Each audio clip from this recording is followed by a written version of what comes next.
देखिए, as long as V I is less than V one, as long as V I is less than V one,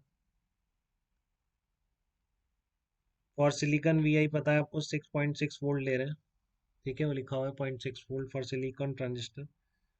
as long as V I is less than V one there will be no collector current, ठीक है ना, क्योंकि आपका emitter जब base junction ही forward bias नहीं हुआ है, there will be no current. ध्यान रख लीजिए बेटा इन सब चीज़ों को, एग्जैक्टली जैसे बता रहा हूँ। There will be no current IC, मतलब आईसी में कोई करंट नहीं होगी, आईसी जीरो होगी। हैंस फ्रॉम इक्वेशन टू बोल रहा हूँ, hence from equation two, hence from equation two आपका वी नॉट किसके बराबर रहेगा, आउटपुट वी सी सी के बराबर ही रहेगा, ठीक है ना। V not will be equal to V C C, output will be equal to V C C, जब तक कि आपका V input is less than V1 है, there will be no current IC, hence from equation 2 V naught will be equal to VCC, cut off region है, ठीक है। Active region देखो आपका क्या होता है,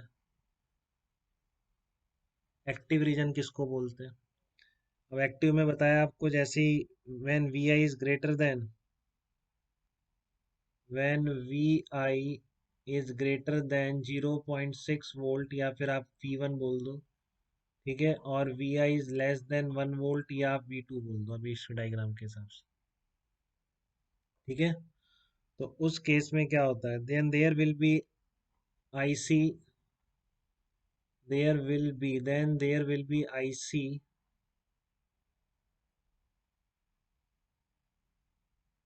ठीक है, there will be I C, and from equation two, from equation two V not decreases, V not decreases as I B increases, as I B increases, और ब्रैकेट में आप बोल सकते हो आई बी बढ़ रहा है तो आई सी भी बढ़ रहा है, तो वो एक्टिव रीजन होता है। अब सैचुरेशन रीजन में क्या होता है, सैचुरेशन रीजन वो रीजन होता है जिसमें आईसी ऑलमोस्ट कांस्टेंट हो जाता है। मतलब ये क्यों हो जाता है हम प्रूफ नहीं कर सकते, इतनी समझ नहीं है हमको ट्रांजिस्टर, ठीक है ना। तो आपका क्या होगा, कट ऑफ में क्या है आपका कि V not equal to V C C, जब ये 0.6 वोल्ट से ज़्यादा 1 वोल्ट से कम है तो एक्टिव रीजन है, और V not decreases as I B increases और आई सी इंक्रीजेज, ठीक है, ये एक्टिव रीजन कहलाता है। और जो आपका सैचुरेशन रीजन है उसमें आईसी एक पीक वैल्यू पर पहुंच जाता है, उसके बाद आईसी नहीं बढ़ता है, आप कितना भी इनपुट रेजिस्टेंस इनपुट वोल्टेज बढ़ा दें, ठीक है ना। तो जब तक ये नहीं दे आपको क्वेश्चन में जरूरत ले तो इसको जीरो भी ले लेते हैं बेटा, कि आईसी उस वैक्स तक पहुंच चुका है कि आपका वीसीसी माइनस आईसी आउटपुट बिल्कुल नेग्लेजिबल जीरो पर पहुंच चुका है, ठीक है। बट एक पर्टिकुलर वैल्यू के बाद आईसी क्या होता है, कांस्टेंट हो जाता है, तो उस पर आउटपुट नेग्लेजिबल हो जाता है। वी नॉट डिक्रीजेज लिनियरली, आप क्या बोलेंगे इसमें कि at saturation I C become constant and does not change with the value of input voltage, ठीक है ना। तो इसमें आप बोल देंगे इन सैचुरेशन रीजन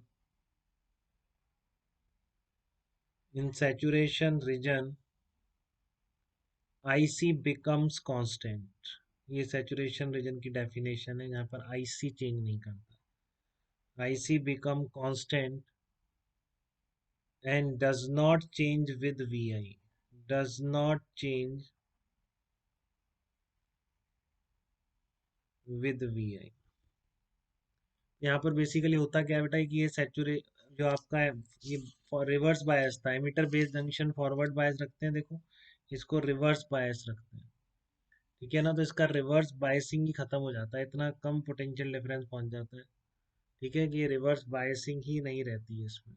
पहले फॉरवर्ड बायसिंग नहीं थी कट ऑफ में, सैचुरेशन में रिवर्स बायसिंग नहीं, ठीक है। अब एक बात ध्यान से सुन लीजिए, ये आपकी ट्रांसफर कैरेक्टरिस्टिक में ये एक्सप्लेन करना है आपको, ये चाहो तो इक्वेशन निकाल भी सकते हो, ये वाला डायग्राम ड्रॉ करना है जब भी आपको बोर्ड में ट्रांसफर कैरेक्टरिस्टिक एक्सप्लेन करने का होता है। This plot is called transfer characteristic of transistor, ठीक है। ये प्लॉट क्या है आपका, ये प्लॉट ही है transfer characteristic of transistor, transfer characteristic of transistor इसी का नाम है। ठीक है ना, ये आपकी क्या है, ट्रांसफर कैरेक्टरिस्टिक ऑफ ट्रांजिस्टर इसी का नाम। ठीक है, तो ये सर्किट देख रहे हैं बेटा आप, और आउटपुट इनपुट का वेरिएशन की, तो अभी इनको हम एक बार न्यूमेरिकल में भी अप्लाई करेंगे। ठीक है, बट बोर्ड में ट्रांसफर कैरेक्टरिस्टिक को एक्सप्लेन करने को आता है, तो ये सारा आपको करना पड़ेगा। जैसे लिखना पड़ेगा कट ऑफ एक्टिव रीजन, वहाँ पे डायग्राम बनाना पड़ेगा, या आपको सिलिकॉन ट्रांजिस्टर के लिए वैल्यूज भी शो करोगे आप। ये प्लॉट बनाने की जरूरत नहीं है, तो जस्ट मैंने आपको एक्सप्लेन करने के लिए बनाया है ये वाला, इसकी जरूरत नहीं, ये बनाना है आपको। ठीक है ना, ट्रांसफर कैरेक्टरिस्टिक में। तो अब इम्पॉर्टेंट बात ये है कि आपको अगर सेचुरे, इसको दो यूज है मेनली हमारे, एक तो स्विच की तरह और एक आपको एम्पलीफायर की तरह। तो जो मैं बाइसिंग कह रहा था कि आपके पास ये प्लॉट होगा, ट्रांजिस्टर आपने डिजाइन कर लिया, प्लॉट आ गया आपके पास।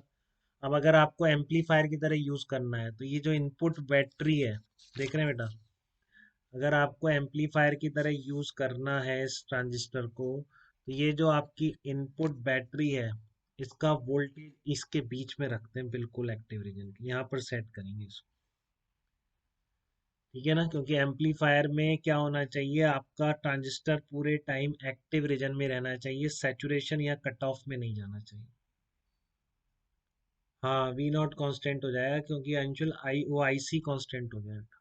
ठीक है ना, क्योंकि आपका आई सी कॉन्स्टेंट हो गया है जाके, तो इसलिए आपका वी नॉट कॉन्स्टेंट हो गया है सैचुरेशन रीजन। वी नॉट क्या है, वीसीसी माइनस आई सी आर सी ना, आप केवल इसको चेंज कर रहे हैं, वीसीसी को चेंज नहीं कर रहे। ठीक है, तो मैं कह रहा हूँ कि अगर आपको एम्पलीफायर की तरह यूज करना है, तो आप यहाँ पर इनपुट वोल्टेज सेट करेंगे, और अगर एज ए स्विच इसको यूज किया जाता है, तो बस इन दोनों इसके बीच वोल्टेज को नहीं आने दिया जाता। ठीक है ना, तो स्विच का हमारे लिए अभी कुछ डायग्राम नहीं है। ठीक है ना, एक जो लाइन है वो आप लिखी हुई है, मैं लिख भी देता हूँ।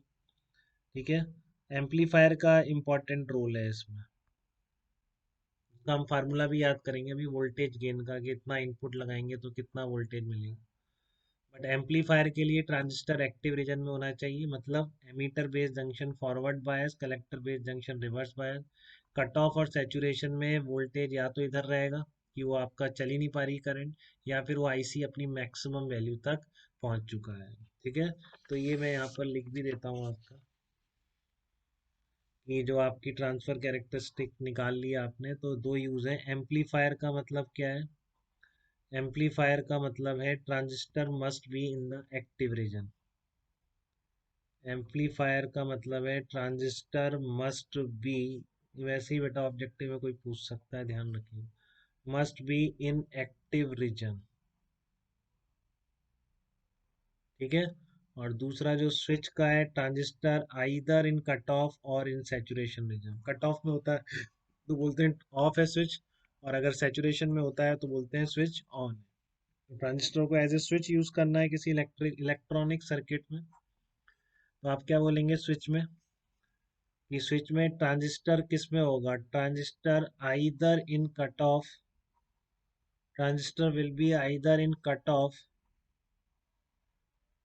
ठीक है, और इन द सैचुरेशन रीजन, बीच के रीजन में नहीं आएगा, या तो कट ऑफ रीजन में होगा या फिर सैचुरेशन रीजन में होगा, आइदर इन कट ऑफ और इन सैचुरेशन रीजन। ये बात है बेटा ट्रांजिस्टर की। ठीक है, अब हम इस पर न्यूमेरिकल करते हैं, इन तीनों इक्वेशंस पे ट्रांसफर कैरेक्टरिस्टिक आप ऐसे एक्सप्लेन कर दोगे। अब अगर आपने यहाँ पर देखो वोल्टेज रखा है, तो आप एम्पलीफायर की तरह यूज के लिए तैयार हो, सर्किट फिर ऐसे बन जाएगा, बस बैटरी का वोल्टेज यहाँ पर सेट है, यहाँ पर बीच में। ठीक है, फिर एम्पलीफायर की तरह यूज करने के लिए जस्ट यहाँ पर हमको एसी इनपुट लगाना है, यहाँ पर अपने आप एसी आउटपुट मिलेगा, वो देखते हैं अभी अपन।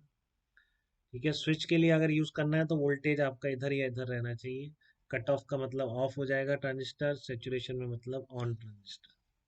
ठीक है, तो इस पर न्यूमेरिकल कैसे आ सकते हैं वो देखिए आप एक बार।